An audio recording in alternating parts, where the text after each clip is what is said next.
Well, good morning, and again, it's a pleasure and an honor and a blessing to be here, as it always is. I'm very happy and very blessed and encouraged to see so many of you out here with us this morning. And go ahead and be turning with me again to Hebrews, the 11th chapter, and verse 22 is going to be the beginning text for our study here this morning.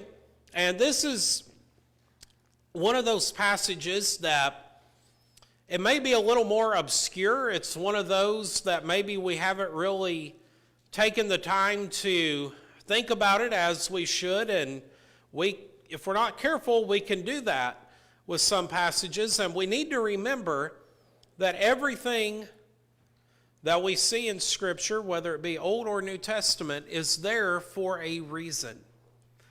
And here we find these words: by faith, Joseph, when he was dying, made mention of the departure of the children of Israel and gave instructions concerning his bones. Now that may seem like kind of an odd statement. Why would that be included in the text?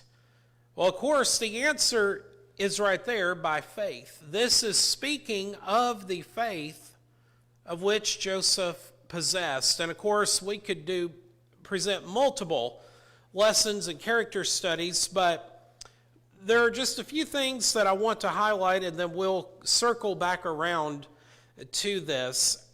When you think about Joseph, when you go to Genesis, and of course, the account of his life begins in chapter 37, and we'll go there here in a moment. And there's a statement there that he was about 17 years old. And then when you come to the end of Genesis, chapter 50, at the time of his death, it's recorded that he was 110. That's a difference of 93 years. 93 of his 110 years was spent in Egypt, a stranger in a strange land. We know that he, of course, ascended to great prominence and influence within the Egyptian kingdom, but he was not a native Egyptian. But yet it was the circumstances in which he found himself. And we'll go back and we'll recall some of that. But I want us to see mostly, again, that this is about one man's faith. And in that faith, he was looking ahead to the promises that were to come. And he, like all the others before him, and some that would come after him, he did not live to see those promises fulfilled, but he believed and he trusted that it would come in due time. This is a faith that we need to imitate. So go ahead, and we'll begin turning with me to Genesis chapter 37 and verse 28. And of course, again, this is the introductory phase, if you will, of Joseph's life. But Genesis 37:28, and we'll talk a little bit about the reasons why this happened, and we'll have some additional application throughout. But when we come here to the 37th chapter of Genesis, we find these words recorded. Then Midianite traders passed by, so the brothers pulled Joseph up and lifted him out of the pit and sold him to the Ishmaelites for 20 shekels of silver, and they took Joseph to Egypt. That's a statement that I want us to think about. They took Joseph to Egypt. He was taken in adverse circumstances, and that's what I want us to understand. First of all, this was a faith that developed and maintained in adverse circumstances. And you go back a little bit earlier and you read of what had transpired between him and his brothers, and you'll see the reasons becoming clearer. There was envy, there was strife within the family, and as we can see here, there was greed, all on the parts of his brothers.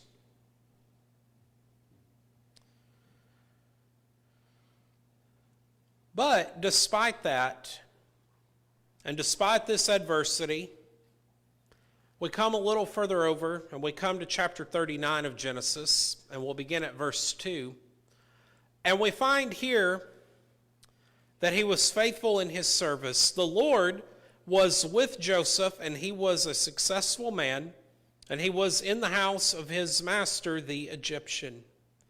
And then we come down to verse 23, and we find these words, a similar statement recorded. The keeper of the prison did not look into anything that was under Joseph's authority, because the Lord was with him, and whatever he did, the Lord made it prosper. Now, what had happened between verse 2 and verse 23? Not only had he been taken into this foreign nation against his will, but he had decided to make the best of those circumstances. And then we see in between all of that, we are introduced to the one who is only identified as Potiphar's wife. Her name is not revealed, and nor does it matter. But we can see that she was a very wicked and ungodly woman. And here we see Joseph being the victim, to put it politely, of allegations of misconduct. And so not only was he removed from his original position, but now, through no fault of his own, he finds himself in prison. But here is something that I want to say about this. This sets forth the principle that wherever we are, whatever our circumstances,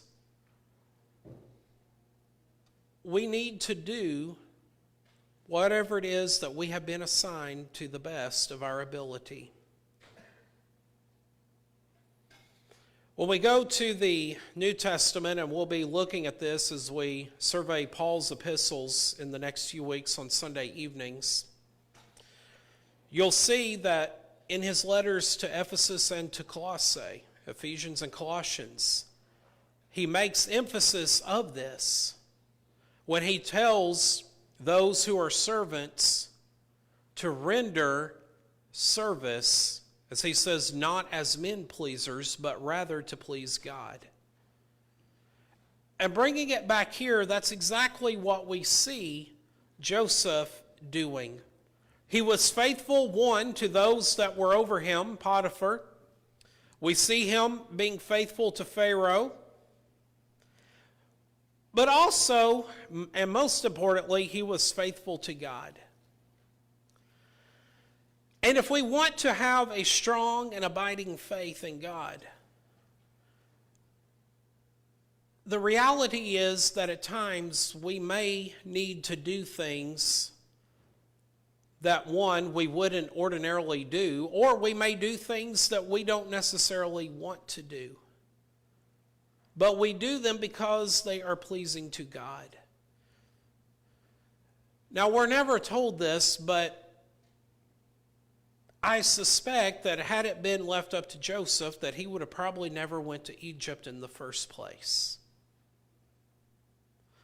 But yet that is where he found himself. So he did not do this merely for outward show or outward appearances. But we're told again in both of these passages, the Lord was with him. That is service that is pleasing to God. How about us in our lives? Is what we're doing, is it in true and pleasing service to God, or is it outwardly merely to give the appearance to be impressive to men? Now, I cannot answer that question for you. Only you and the Lord know your hearts. But that is something that we need to consider, each and every one of us, myself included. But when we think about the faith of Joseph, in a way we are all like him. Just as he was a stranger and a sojourner in Egypt, so are we upon this earth. Peter talks about that in his first epistle. 1 Peter chapter 2, he refers to Christians as strangers and sojourners or pilgrims upon the earth. That is, it is not our abiding home. It is not a permanent dwelling, but rather temporary until we get to our permanent home. We need to render faithful service in the meantime, and we need to serve wherever we are. When we think about being servants and we think about service, and I know each of us have our own different talents and abilities, and I'm not going to preach another sermon within that, but we need to think about that. Because sometimes we may get the idea, well, I want to do X, Y, Z.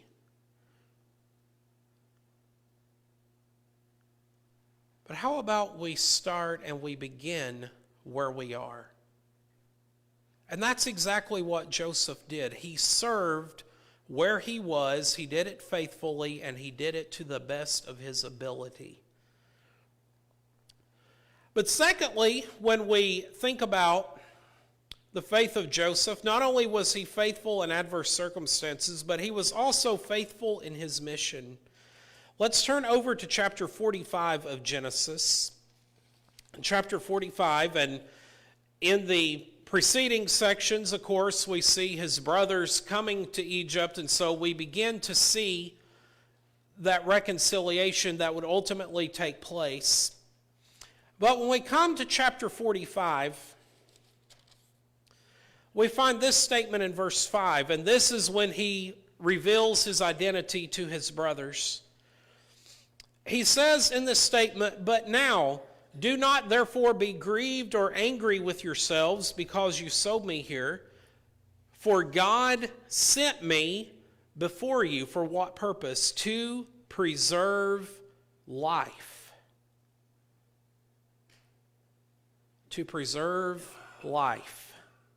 Now, what were the circumstances that led his brothers to come to Egypt in the first place? If you read in the preceding sections, there was a famine. They needed food. And because of the wisdom and the faithfulness of Joseph, there was food in abundance to be found in Egypt. And they had come for that purpose. But we see here in this section, we see this forgiveness being extended. We see here the preservation of life and the provision rather for the material needs. But when we think about, not only was Joseph providing for their physical material needs,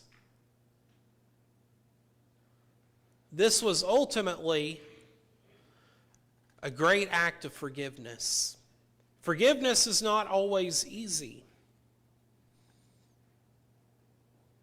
Now, for a lot of people who had been wronged in the manner in which he was, they would have had the mentality of just let them starve. But we don't see that here.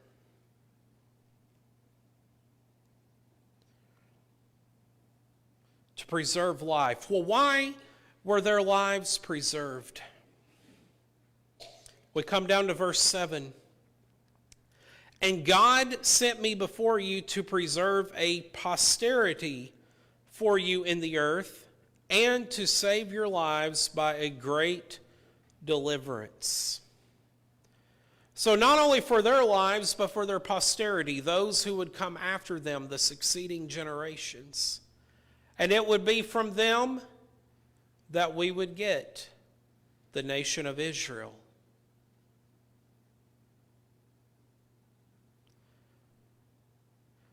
While not fully revealed, through this he is looking ahead to what was to come. Here we have the idea of a remnant. And you'll see that concept in the Old Testament, especially as you read and study the writings of the prophets. there's a great emphasis placed in prophecy upon the remnant. And the context of that would be those who would ultimately return back to Judah at the end of the Babylonian captivity.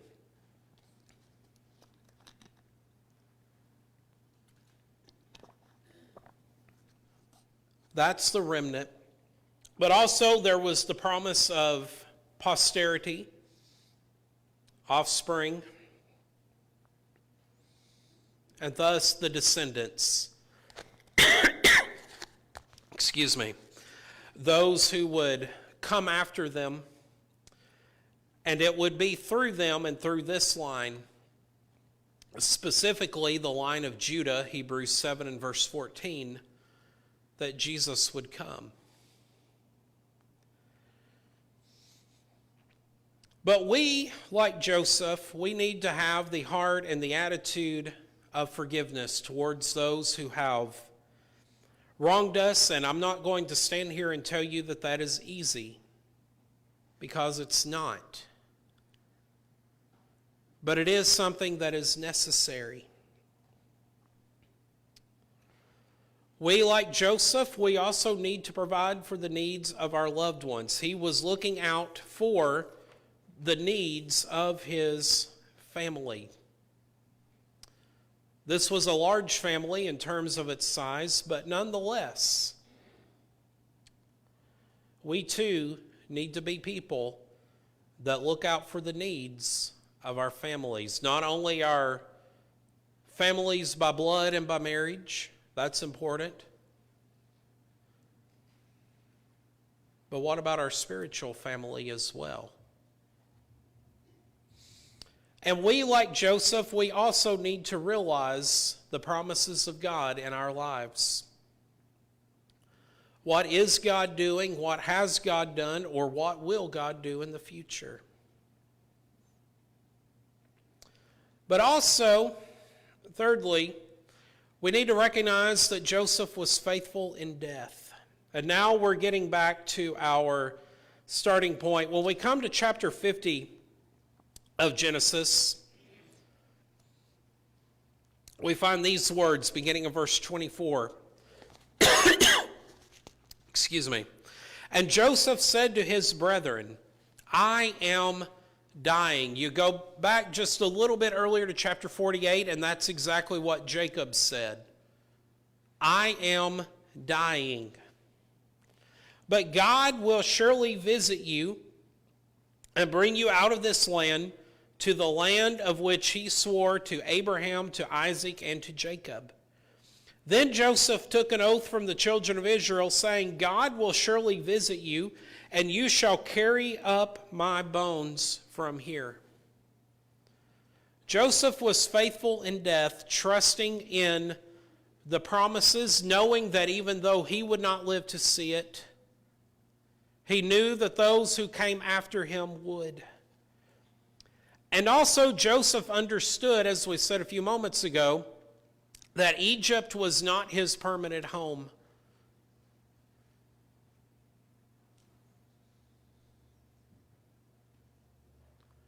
And there's a lot we could say about death as well. But we can see here the certainty of it, even for the faithful.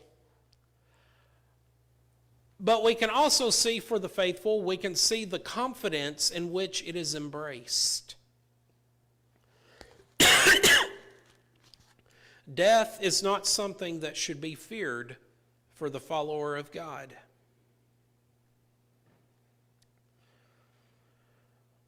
But also, we see this faithfulness continuing into the future. Now, I don't know the math. I don't know how much time had lapsed exactly from the death of Joseph until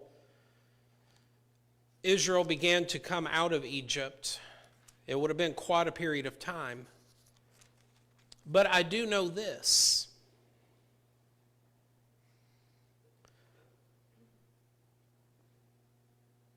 The promise that was made to Joseph to bring him out of Egypt, we see it being fulfilled. Exodus chapter 13 and verse 19. This is after Israel comes out of Egypt and they began to go into the wilderness. And when they came out, we find this statement. And again, it's another passage that maybe we don't think about.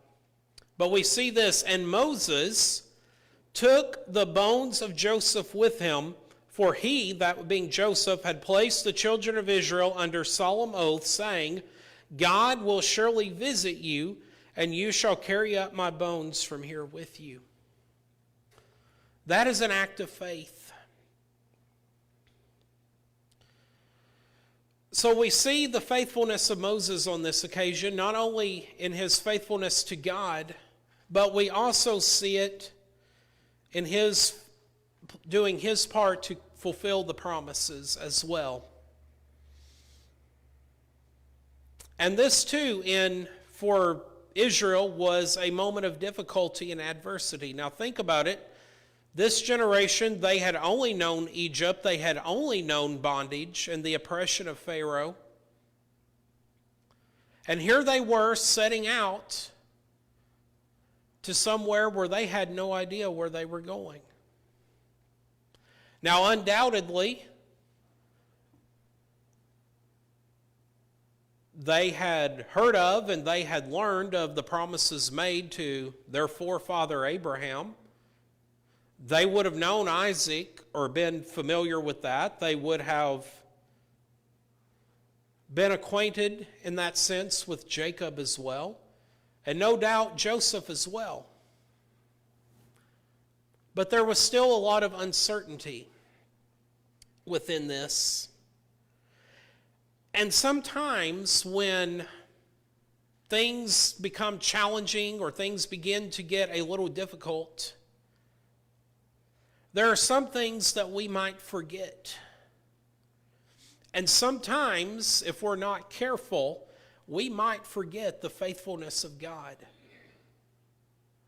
So we come here to Exodus 13 and 19, and we see that despite the adversity that they were facing on this occasion, we can see this request being honored. And it wasn't so much as about his physical remains as it was about the faithfulness of God. Now, have you ever thought about that in the 40 years in which Israel was in the wilderness, that in everything else that they did, the remains of Joseph traveled with them?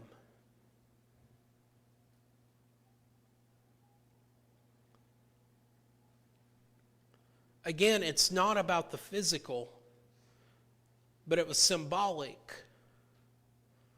of what was to come and to remind them of the faithfulness and the promises of God. So we too need to trust in the promises given to us. We, like Moses, we need to be those who fulfill their vows and be faithful in carrying them out. But also what I want us to consider additionally is that no matter our circumstances, serve God in all situations, whether it be in comfort. And the reality is, and I know, and I understand, anyone is subject to trials and struggles of some sort. So please understand what I'm about to say is not to be intended in a way to negate those struggles. But as a general rule, the vast majority of us here live very comfortable lives, myself included. And I know we could all complain about things, and sometimes I half-jokingly tell people that I could complain, but nobody would care. But here's the reality. Despite whatever struggles we may have, we still have a lot of comfort in our day-to-day lives. It's easy to serve, it's easy to be faithful when we're comfortable. But what about when affliction comes? And that's something else we'll be studying a little bit when we look at Paul's epistles, especially the book of Philippians. It might get a little more difficult. And that's the whole point. When you go back and read through the book of Job, that's the whole point of Job. When it's said, God says to Satan, "Have you considered my servant Job?" And what was Satan's answer? He only serves you because of his wealth. And then as you read that account, you see that despite all of that, he remains faithful as well. Or how about when we find ourselves in strange lands, and not necessarily in a physical sense, but how about metaphorically when we're navigating seasons and changes of our lives that we haven't been through before?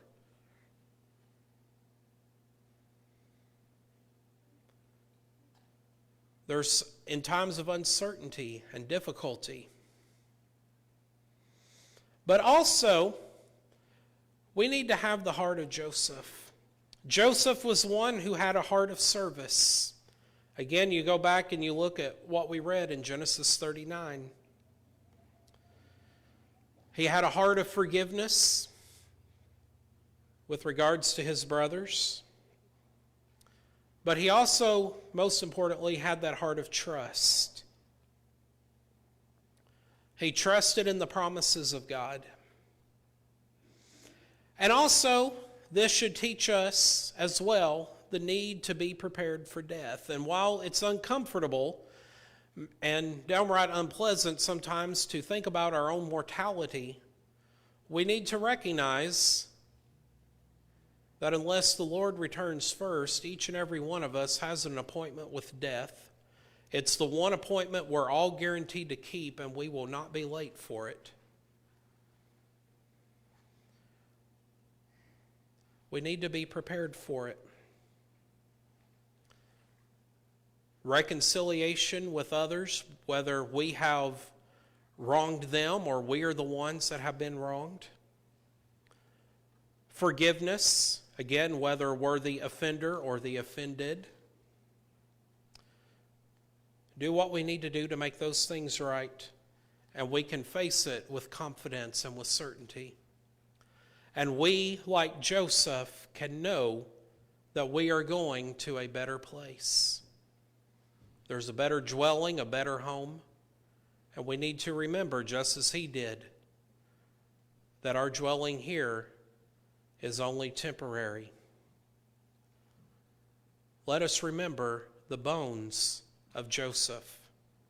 If there's anybody here today that maybe as a part of the body of Christ, maybe you've found yourself struggling with some of this in some areas, and maybe there's something that you need to correct or make right. If it's something involving another individual, I encourage you to handle it in that manner. But whatever you need to do, if it's something that you need to make known publicly, we can help you with that. But also, if you're here and not a part of the body of Christ, we too would invite you to come with that faith of Joseph, that heart of trust, confessing your faith in Jesus Christ as the Son of God, your acknowledgement of that faith, and being immersed into his death for the cleansing of sins. If there is anything that we can do to help you here this day spiritually, we would invite you to come while David leads us in song.